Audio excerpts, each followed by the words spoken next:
వారు ఆ రోజు సంతోషంతో చేశారు. ఈ రోజు నీవు కూడా నమ్మితే ఆయనలోనికి నువ్వు రావాలి. నీ హృదయాన్ని దారిగా మార్చు, నీ హృదయాన్ని దారిగా ఇవ్వు, ఆయనకు నీ హృదయంలోనికి ఆహ్వానించు. అది నీ రాజు కోరుకుంటున్నది. ఆనాడు తెలుసుకున్నారు కనుక నా రాజు నా దేశంలోకి వస్తున్నాడు, నా రాజు నా ప్రాంతంలోకి వస్తున్నాడు, నా రాజు యెరూషలేముకు వచ్చాడు, స్వాగతం పలకాలి అని వారు అత్యానందపడుతులే చెట్ల కొమ్మలు తీసుకుని వచ్చారు, నరికారు, తెచ్చారు, రోడ్డు మీద వేశారు, దాని మీద ఎక్కుకుంటూ వచ్చారు. ఆనంద గానాలతో దావీదు కుమారుడికి జయము జయము జయము జయము జయమని జయ కొట్టారు. ఒక మార్గముగా నిలబడ్డారు. ఈరోజు దేవుడు అడుగుతున్నాడు, నువ్వు చేయి కొడతావో లేదో నాకు తెలియదు కానీ, నువ్వు చెట్లు కొమ్మలు వేస్తావో లేదో నాకు తెలియదు కానీ, నువ్వు అదే ఈత మట్టు దిగుతావో లేదో నాకు తెలియదు కానీ, నీ హృదయం మాత్రం దారిగా ఇవ్వాలి ఆయనకు.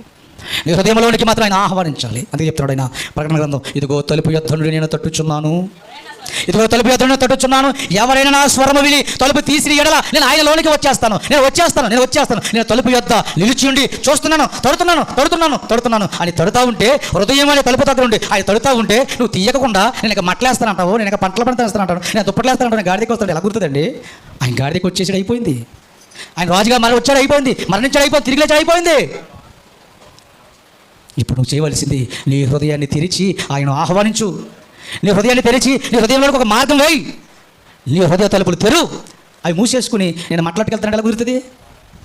అది మూసేసుకుని నేను ఏదో చేస్తాను ఎలా కుదురుతుంది? నువ్వు చేయవలసింది నీ హృదయాన్ని మార్గంగా మరుచు. నీ హృదయంలోకి రావాలి. ఆయన నీ హృదయంలోకి రావడానికి నీ యొద్దకు వచ్చి తడుతూ ఉంటే నేను ఇంకా